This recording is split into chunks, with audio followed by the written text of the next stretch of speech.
He storm rolled in like an angry beast, swallowing the entire mountaintop estate, the sky tearing open with streaks of lightning that flashed against the polished helicopter perched on the landing pad.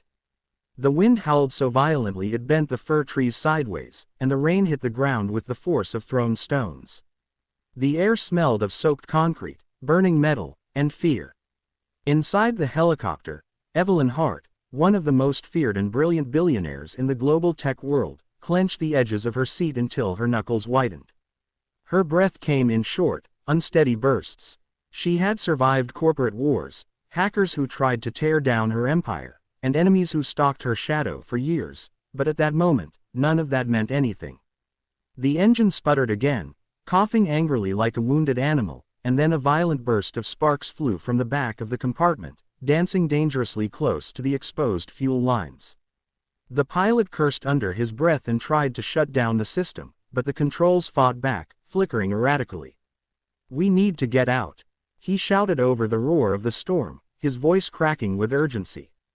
Evelyn tried to unbuckle her harness and move, but a sharp bolt of pain shot up her left leg. She looked down and her stomach twisted. Her foot was wedged under a twisted piece of metal that had buckled when the helicopter skidded earlier. The impact had warped the floor panel, trapping her like a steel animal caught in a trap. She clawed at the panel with trembling hands, but the edges were too sharp. Every tug sent shockwaves of pain up her spine, and the horrible smell of leaking jet fuel only made her panic worse. "Go," she shouted at the pilot as he tried to help her. "The fuel, if that catches fire, I'll get help," he insisted, grabbing a small emergency kit before stumbling out into the pouring rain. The wind immediately slammed into him, forcing him sideways as he ran toward the estate. Evelyn's heart hammered with terror. The storm wasn't just weather, it was a countdown. She could feel the warmth of the flames beginning to creep toward her foot like the breath of death itself. The helicopter shuddered as another internal explosion rattled the engine. She screamed. A raw, choked sound pulled from the bottom of her soul. The cabin filled with smoke and flickering orange. And then she saw him. Through the rain, a figure sprinted across the landing pad. The storm whipped his clothes against him, soaking him in seconds, but he didn't slow, not even when the ground shook from another mechanical groan beneath the helicopter. A man wearing a faded navy blue janitor's jacket from the estate staff. He looked impossibly out of place against the flames, like a civilian running into a burning battlefield. Noah Reyes, a single dad who worked night shifts, double shifts, and sometimes shifts no one even assigned, anything to make ends meet for his little girl, Lily. He had been locking up a supply shed, ready to head home to relieve the teenage babysitter, when he saw the sparks and the flames slicing through the downpour. Before fear could paralyze him, before logic could tell him to stay away, he ran.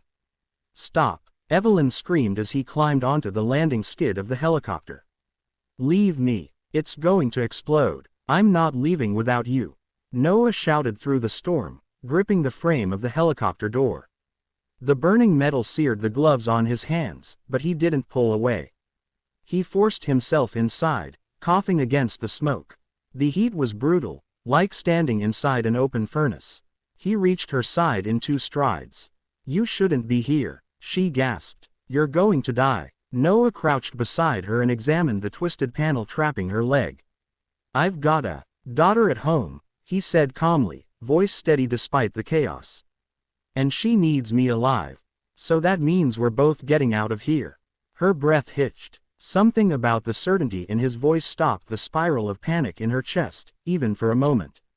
He slid his foot under the bent metal and gripped the burning pipe wedged near the console, lifting it with a hiss as the heat scorched through the fabric. Evelyn clenched her fists and tried not to cry out. The helicopter lurched violently. A shower of sparks rained down. The flames in the back compartment surged, roaring like a living monster hungry for the fuel pooling beneath the floor. "Noah," she whispered, "it's too late. Go. Please, look at me," he ordered sharply. She did. His eyes were fierce, focused, unwavering despite the storm and smoke. "You are not dying here," he said. "I didn't run through this storm just to watch you burn." Using the pipe as leverage, he pushed with all his strength. The metal groaned, resisting, then groaned harder, bending millimeter by millimeter. Sweat mixed with rain dripped down his face. The fire behind them crackled and hissed. "On 3, he said. Evelyn braced herself. 1, 2. The metal snapped with a horrible screech. Pain shot up Evelyn's leg as it came free. She screamed. Noah dropped the pipe, grabbed her around the waist, and hoisted her over his shoulder in one motion. "Hold on," he yelled. She didn't have the strength to argue. The moment he jumped off the helicopter, the world behind them exploded. The blast knocked them forward, throwing Noah to the ground. He twisted his body mid-fall to shield her from the debris, taking the brunt of the impact. A wave of heat rolled over them, searing and violent. Metal shards rained down like deadly hail. Noah didn't move until the last piece stopped clattering across the concrete. When he finally lifted his head, Evelyn's eyes were half open, her breaths ragged, her face pale but alive. Alive because he had refused to leave her. Rain poured over them, cooling the scorched earth as sirens wailed faintly in the distance. Evelyn blinked slowly, her voice barely above a whisper. "Why? Why would you do that?"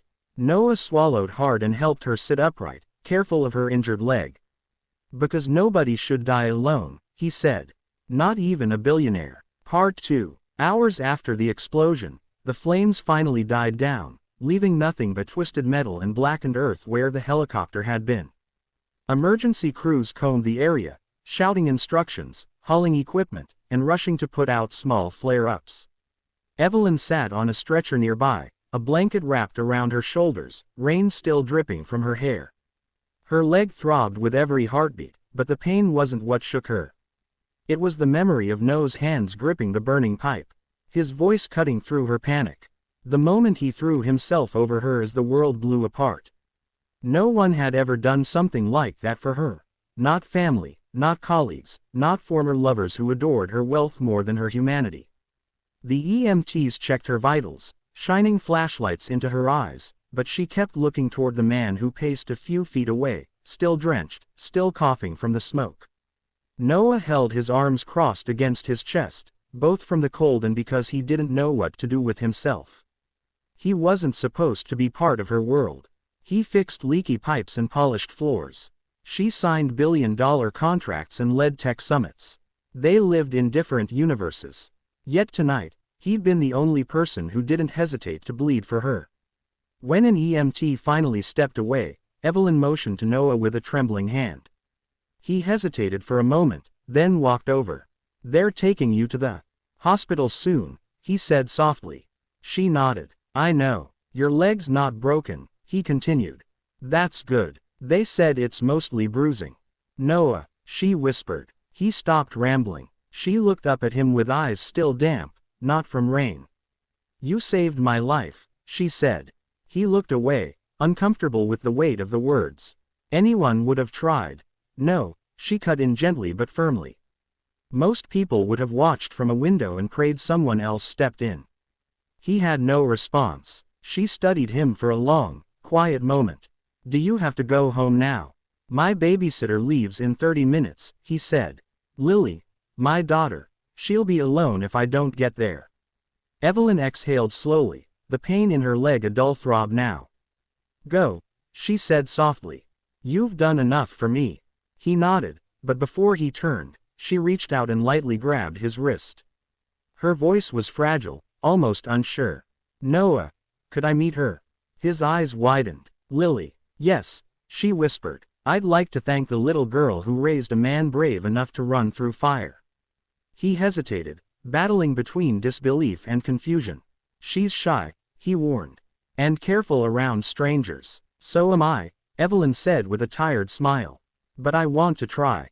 4 days later, after surgeries, bandages, and reporters swarming the estate, Evelyn Hart stood outside Noah's small apartment door with a bouquet of pink daisies in one hand and a shaky heart in her chest.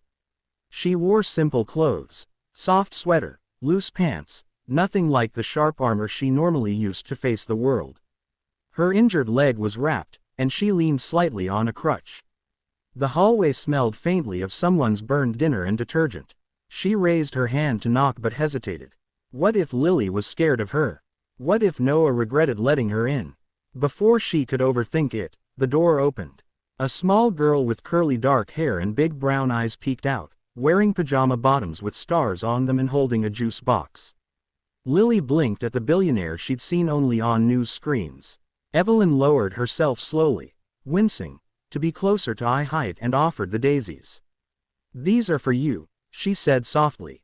"For lending your dad to save me." Lily looked at the flowers, then at her dad behind her, then took them with a shy smile. "Daddy says you're very brave." The words hit Evelyn like a warm punch to the chest, knocking the breath from her. For so long, people had praised her money, her power, her brilliance, but never her bravery. Not like that, not with that kind of innocence. Her eyes stung. "I'm not," she whispered. "But your dad is." Lily stepped back, opening the door wider.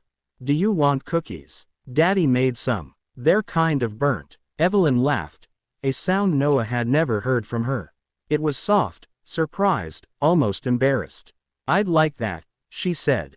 When she walked inside, she took in the tiny living room, mismatched furniture, drawings taped to the fridge, a little pink backpack on the couch. It was warm, lived in, safe. Something her mansion, despite its size, had never been.